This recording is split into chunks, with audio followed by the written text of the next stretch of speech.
एक Indian origin scientist अंकुर गुप्ता ने एक ऐसी बैटरी टेक्नोलॉजी बना दी है जो फोन्स और लैपटॉप्स को बस 1 मिनट में चार्ज कर सकती है। यह टेक्नोलॉजी एक ईवी तक को बस सिर्फ 10 मिनट में फुल चार्ज कर सकती है, जिसे चार्ज करने में यूजुअली 8 से 10 घंटे लगते हैं। प्लस आज के फोन बैटरीज में आपने ये चीज भी नोटिस की होगी कि समय के साथ साथ आपके बैटरी का परफॉर्मेंस कम होता चला जाता है, उसका चार्जिंग टाइम बढ़ते जाता है और वो जल्दी डिस्चार्ज भी होने लगती है। ये इसीलिए होता है क्योंकि मॉडर्न स्मार्टफोन्स में जो लिथियम आयन बैटरीज होते हैं ना, वो सिर्फ 800 से 900 चार्जिंग साइकिल्स यानी सिंपली सिर्फ 1 से 2 साल तक ही ठीक से काम करते हैं और उसके बाद उनकी एनर्जी स्टोर करने की क्षमता ड्रास्टिकली कम हो जाती है। लेकिन अंकुर गुप्ता और उनकी टीम ने जो बैटरी टेक्नोलॉजी बनाई है वो ऐसी है कि 100 साल यूज करने के बाद भी बिल्कुल वो वैसे ही काम करेगी जैसे एकदम नई की नई। अब सवाल ये आता है कि ये नई ग्राउंड ब्रेकिंग टेक्नोलॉजी आखिर उन्होंने इन्वेंट कैसे की। यूनिवर्सिटी ऑफ कोलोराडो बोल्डर में एज अ साइंटिस्ट और प्रोफेसर काम करते हुए उन्होंने उस बड़ी गुत्थी को सुलझा लिया जिसने पिछले 2 से 3 दशकों से दुनिया के सभी साइंटिस्टों को एक तेज चार्ज होने वाली बैटरी बनाने से रोक रखा था। अब वो ऐसी कौन सी गुत्थी थी जिसकी वजह से कोई भी साइंटिस्ट एक सुपर फास्ट चार्जर बना नहीं पा रहा था? क्या आपको पता है? और हमारे इस इंडियन ओरिजिन साइंटिस्ट ने कैसे यहां पर एक बड़ा ब्रेक थ्रू लाया? वेल, ये अपने आप में ही एक बहुत ही फैसिनेटिंग किस्सा है, क्योंकि इस ब्रेक थ्रू के बाद अब हम एक ऐसी चीज को बैटरी में तब्दील कर सकते हैं जिसे हम सोते जागते, नाचते गाते हर वक्त इस्तेमाल करते आए हैं। मैं बात कर रहा हूं इसकी, जो अलग अलग रूपों में ऑलमोस्ट सभी इलेक्ट्रॉनिक डिवाइसेस में काफी कॉमनली यूज होते हैं। जी हां, that's right, capacitors. How did scientists realize the potential of a capacitor to be used as a battery? And what are the challenges? Actually आपने देखा होगा जब भी हमारा फैन वगैरह खराब होता है तो सबसे पहले हम कैपेसिटर्स को ही बदलते हैं, और फिर जब भी हम एक नया कैपेसिटर खरीदते हैं तो दुकान वाला उसे यूं स्विच बोर्ड में डाल के बाहर निकालता है और फिर उसमें से ऐसे स्पार्क्स निकालकर हमें दिखाता है to prove that it is working. अब ये दुकान वाला जो करता है ना, इसमें आपने 2 चीजें नोटिस की होगी। एक तो ये कि वो दुकान वाला सिर्फ 2 से 3 सेकंड्स के लिए ही उसे स्विच बोर्ड में डालता है, और दूसरा सिर्फ 2 से 3 सेकंड्स की बिजली मिलने पर भी वो कैपेसिटर एक काफी इंटेंस स्पार्क पैदा करता है। And now what does this tell you? यही कि एक कैपेसिटर भी किसी बैटरी की तरह अपने अंदर इलेक्ट्रिकल एनर्जी को स्टोर कर सकता है, बट अनलाइक बैटरीज उसे ऐसा करने में सिर्फ कुछ सेकंड्स लगते हैं। यानी कि सुपर फास्ट चार्जिंग वाली अगर बैटरी टेक्नोलॉजी बनानी हो तो कैपेसिटर एक काफी स्ट्रॉन्ग कंटेंडर है, और कई मायनों में वो ट्रेडिशनल बैटरीज को भी बीट कर सकता है। बस सिर्फ उसे बैटरी के तौर पर इस्तेमाल करने से पहले उसकी एक कमी को सॉल्व करना होगा, जो ही थी बैटरी इंडस्ट्री की सबसे बड़ी गुत्थी। जितने जल्दी ये कैपेसिटर्स चार्ज होते हैं उतने ही जल्दी वो डिस्चार्ज भी हो जाते हैं, जिसे अगर सिंपल साइंटिफिक भाषा में कहे तो उसकी एनर्जी डेंसिटी काफी कम है। अगर आप एक साइंटिस्ट हो या एक साइंस एंथुसियास्ट हो मेरी तरह, तो आप सोचोगे कि यार एक ही तो प्रॉब्लम है, इसे सॉल्व करना तो चुटकी बजाने जितना आसानी होना चाहिए। But this is exactly where you will be wrong. Batteries और कैपेसिटर्स अंदर और बाहर दोनों तरफ से मोर और लेस सेम ही होते हैं। दोनों में एक डब्बा होता है जिसमें 2 इलेक्ट्रोड्स लगे होते हैं और दोनों ही एनर्जी स्टोर करते हैं। लेकिन इन दोनों में एक छोटा सा फंडामेंटल डिफरेंस होता है जो कैपेसिटर्स को जल्दी चार्ज होने की काबिलियत देता है, मगर बैटरीज को ज्यादा एनर्जी स्टोर करने की काबिलियत देता है ऑन द अदर हैंड। अब ऐसा क्यों होता है, इसे समझने के लिए आपको सबसे पहले बैटरी के बेसिक्स को समझना बहुत जरूरी है, क्योंकि तभी आप कैपेसिटर्स को बैटरीज के पर्सपेक्टिव से देख पाओगे। एंड डोंट वरी, ये काफी माइंड ब्लोइंग है। आपको बस कुछ मरे हुए मेंढकों की टांगे लगेंगी और थोड़ा सा नमक। आज से करीब 200 साल पहले इन्हीं के वजह से सरप्राइजिंगली बैटरी टेक्नोलॉजी इन्वेंट हुई थी। इस वीडियो को थोड़ा सा ध्यान से देखना। जैसे यहां पर ये शेफ महाराज इन मरे हुए फ्रॉग्स के पैरों में थोड़ा सा नमक डालते हैं, उसके बाद ये होता है। वो अचानक से टांगे जिंदा कैसे हो गई? मानो जैसे किसी ने इनकी टांगों में बैटरी लगा दिया हो, है ना? पता है ऐसा क्यों होता है? वेल, इसके पीछे का साइंस काफी इंटरेस्टिंग है। इनफैक्ट इसी से आज के मॉडर्न बैटरीज भी इंस्पायर्ड है। इसके बारे में हम कुछ ही देर में बात करेंगे, but you know what, science की ब्यूटी ही यही है कि वो एक प्रॉब्लम को देखता है और उसे फिक्स करने के लिए कॉन्स्टेंटली न्यू एवोल्यूशंस लाता रहता है। वेल, साल 1780 में एक इटालियन फिजिसिस्ट थे लुइजी गैल्वानी। मरे हुए फ्रॉग्स की टांगे हिलती हुई देख उन्हें ऐसा लगता था कि इसीलिए होता है क्योंकि मेंढकों की टांगों में एक स्पेशल तरह की इलेक्ट्रिकल एनर्जी पैदा होती है कॉल्ड एनिमल इलेक्ट्रिसिटी, जो उसे ट्विच कराती है। जी हाँ, मैं मजाक नहीं कर रहा हूं, ऐसा उन्हें लगता था। इसे उन्होंने इनफैक्ट अपनी लैब में डेमोन्स्ट्रेट भी करके दिखाया। उन्होंने 2 वायर्स लिए जो 2 अलग मेटल से बने थे और उन्हें एक ओर से आपस में कनेक्ट करके उनके दूसरे साइड के एंड्स को मरे हुए फ्रॉग लेग से कनेक्ट किया एंड इट रियली वर्कड। जैसे ही उन्होंने उन वायर्स से उन मेंढकों के पैरों को टच किया, वो तुरंत ट्विच करने लगे। यानी कि गैल्वानी ने सच में एक काफी अनोखी खोज कर ली थी, और एटलीस्ट ऐसा उन्हें लगा। दरअसल गैल्वानी ने जब ये सेम डेमोन्स्ट्रेशन अपने दोस्त अलेजांड्रो वोल्टा, जो कि एक फिजिसिस्ट के साथ साथ केमिस्ट भी थे, उन्हें दिखाया, तो उन्होंने इमीडिएटली आइडेंटिफाई कर लिया कि इलेक्ट्रिसिटी मेंढकों के पैरों की वजह से नहीं, बल्कि 2 अलग मेटल्स यूज करने के वजह से पैदा हो रही है। उन्होंने इसे प्रूफ करने के लिए एक एक्सपेरिमेंट भी करके दिखाया।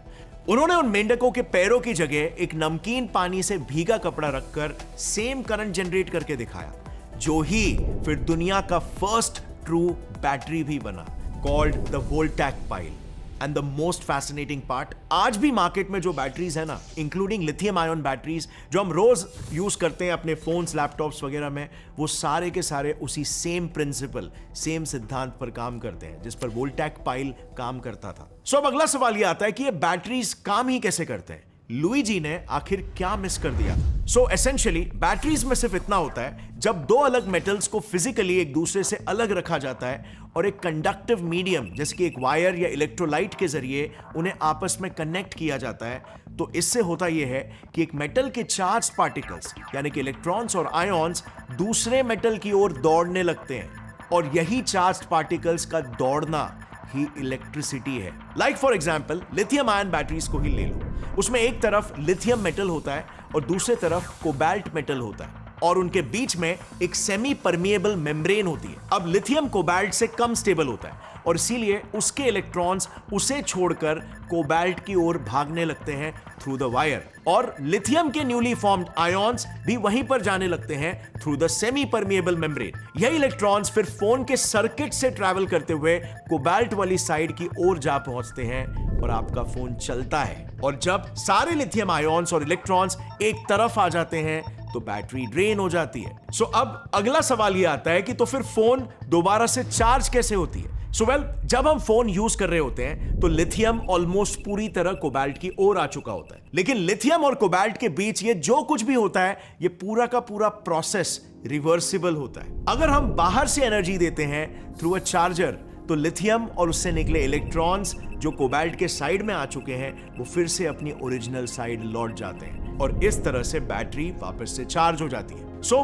Principally it is just that simple. And now here comes the $1,000,000 question, why is it difficult to reduce charging time in traditional batteries? अगर मैकेनिज्म इतना ही सिंपल है, तो हम इतने सालों से सिर्फ 10 वॉट के मोबाइल चार्जर से ही अपने फोन को क्यों चार्ज करते आ रहे? इनफैक्ट अभी भी जो फास्ट चार्जर मार्केट में आए हैं, वो भी सिर्फ 45 वॉट्स, 67 वॉट्स या ज्यादा से ज्यादा 120 वॉट तक का ही पावर देते हैं। ऐसा आखिर क्यों इवन हमारे ईवीज को भी चार्ज करने में 8 घंटे लगते हैं। I mean, अपने बैटरीज के केमिकल रिएक्शंस को रिवर्स करने के लिए सिंपली इलेक्ट्रिकल एनर्जी तो ही देनी है। तो ये प्रोसेस आखिर इतना कॉम्प्लिकेटेड क्यों है? क्यों ये अब तक का सबसे बड़ा बैटरी चार्जिंग टेक्नोलॉजी में प्रॉब्लम रहा है? एंड प्लस क्यों बोला जाता है कि किसी के फास्ट चार्जर से अपने फोन को चार्ज नहीं करना चाहिए, फोन खराब हो जाएगा? इसे समझने के लिए ना थोड़ा सा बेसिक समझ लेते हैं। इलेक्ट्रिकल एनर्जी आपके फोन या ईवी में कितने तेजी से ट्रांसफर होगी, उसे पावर कहते हैं, जिसे वॉट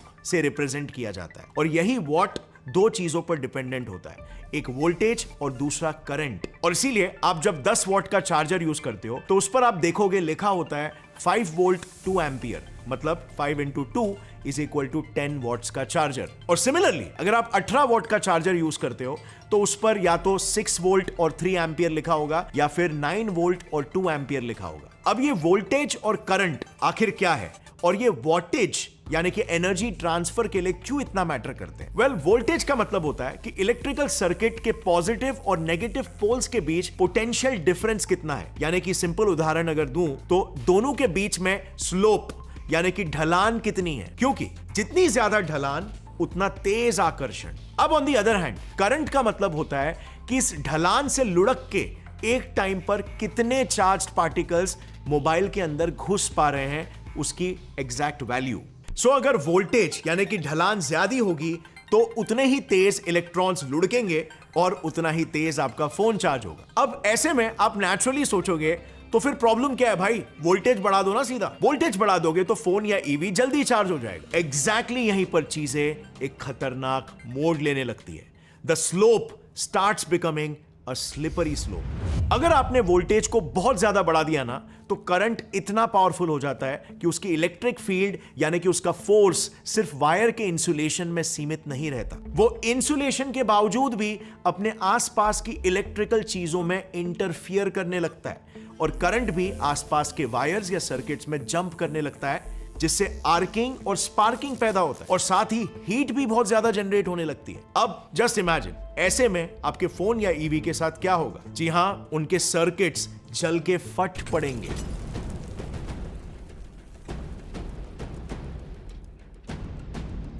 क्योंकि बैटरीज में जो मेटल इलेक्ट्रॉन्स लूज करता है वो मोस्टली इन मेटल्स में से एक होते हैं जो काफी रिएक्टिव होते हैं। And now in the same way अगर आप करंट को भी बढ़ाते हो तो भी ओवरहीटिंग की ही प्रॉब्लम की वजह से सेम ही रिजल्ट निकल कर आएगा।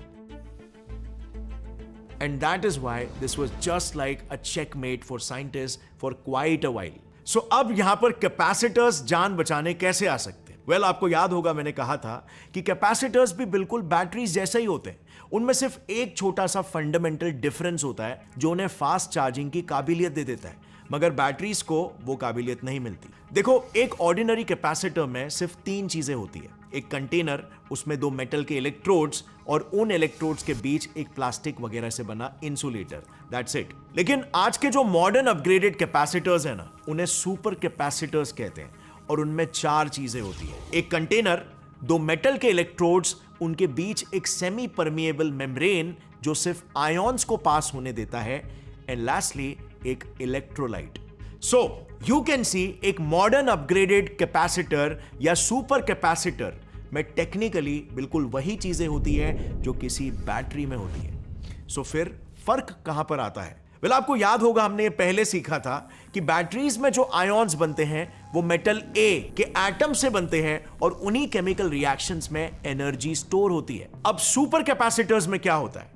ये इलेक्ट्रिकल टू केमिकल और फिर केमिकल टू इलेक्ट्रिकल इस एनर्जी कन्वर्जन का झंझट ही हटा देता है। उसमें मौजूद जो इलेक्ट्रोलाइट होता है उसमें ऑलरेडी आयॉन्स डिसॉल्व्ड होते हैं। सो जैसे ही मेटल्स को करंट मिलता है, बिना अपने खुद के आयॉन्स बनाए बस एक तरफ का मेटल पॉजिटिव इलेक्ट्रोड बन जाता है और दूसरे तरफ का नेगेटिव, और फिर दोनों पर इलेक्ट्रोलाइट में मौजूद ऑपोजिटली चार्ज्ड आयॉन्स चिपकने लगते हैं। यानी कि सबसे पहले तो यहां पर इलेक्ट्रिकल एनर्जी इलेक्ट्रोस्टैटिक बॉन्ड्स के रूप में स्टोर होती है। अब ये बॉन्ड क्या होता है? बेसिकली जब आप एक बलून को रब करते हो और उस पर पेपर के टुकड़े चिपकाते हो तो उस वक्त भी एनर्जी इन्हीं इलेक्ट्रोस्टैटिक बॉन्ड्स के रूप में ही स्टोर होती है और पेपर बलून पर चिपका रहता है। फिर जैसे ही पेपर बलून से छूटता है वैसे ही इलेक्ट्रोस्टैटिक बॉन्ड्स के रूप में स्टोर्ड एनर्जी भी रिलीज होती है। और बिल्कुल यही सिद्धांत सुपर कैपेसिटर्स में भी यूज होता है। यानी कि यहां पर इलेक्ट्रिकल एनर्जी के तौर पर ही बॉन्ड्स में स्टोर होती है, जिस वजह से ये सुपर कैपेसिटर्स एकदम तेजी से चार्ज होते हैं।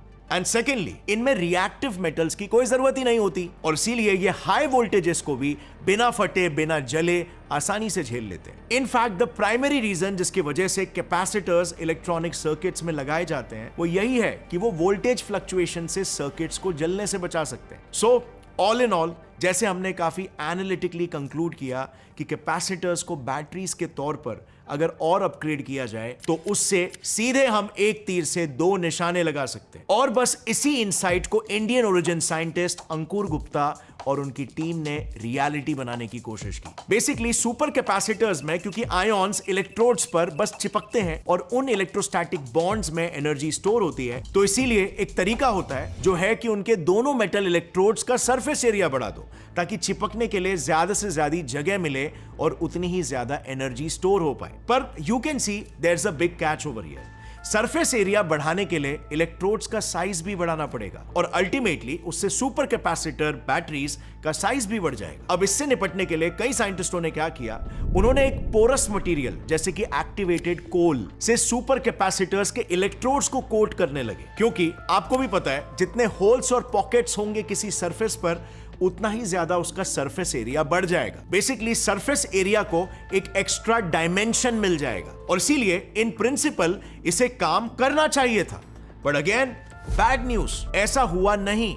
सुपर कैपेसिटर्स की एनर्जी स्टोर करने की कैपेसिटी में कोई ड्रास्टिक बढ़ोतरी दिखाई नहीं दी। मिसाल के तौर पर सपोज इस एक छोटे से लिथियम आयन बैटरी जितनी एनर्जी भी अगर आपको एक किसी मॉडर्न सुपर कैपेसिटर में स्टोर करनी है, तो ऐसे मोटे एवर रेडी बैटरीज जितने साइज के 6 सुपर कैपेसिटर्स को आपको एक साथ कनेक्ट करना पड़ेगा और तब जाकर उसमें same amount of energy store हो पाएगी। अब ऐसा इसीलिए होता है क्योंकि जो पोरस कोटिंग वाले इलेक्ट्रोड्स अब तक डिजाइन किए जा रहे थे ना, उनके पोर्स के बीच के कनेक्शंस काफी रैंडम थे, जिससे जब भी जरूरत पड़ने पर चार्ज को एक्सट्रैक्ट करना होता तो कुछ चार्ज उन रैंडम पोर्स की भूल भुलैया में फंस जाते थे और उसमें स्टोर्ड एनर्जी हमारे लिए टेक्निकली यूजलेस हो जाती थी। सो ये मेक श्योर करना बहुत जरूरी था कि हर एक चार्ज कम से कम डिस्टेंस कवर करके बिना किसी रेजिस्टेंस को फेस करे अपने फाइनल डेस्टिनेशन तक पहुंचे। और इसी को देखते हुए अभी अंकुर गुप्ता ने एक ऐसा फॉर्मूला डिजाइन कर लिया है जो इलेक्ट्रोड्स पर मौजूद इन बारीक पोर्स